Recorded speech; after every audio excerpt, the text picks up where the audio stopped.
On the 17th January 1963, Vivekananda centenary year was formally inaugurated all over the country.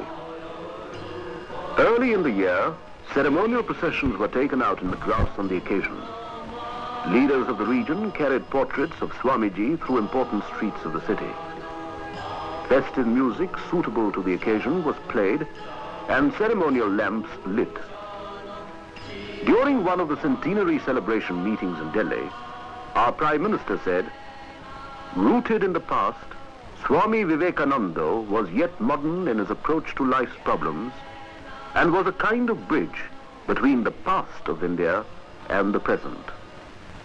Calcutta, where Swamiji was born, also celebrated the occasion in a befitting manner. In one such meeting in Calcutta, the President, Dr. Sarvapalli Radhakrishnan, said, "Swami Vivekananda, through his message of renunciation, service and discipline, had given India the lesson of gratitude in suffering, courage in despair."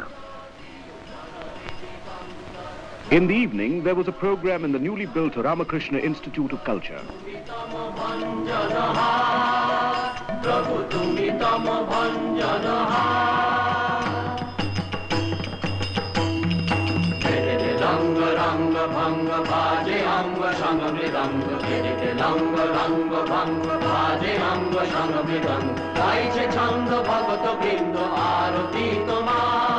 গাইছে ছন্দ ভগত বৃন্দ আরতি তোমার জয় জয় আরতি তোমার হর হর আরতি তোমার শিব শিব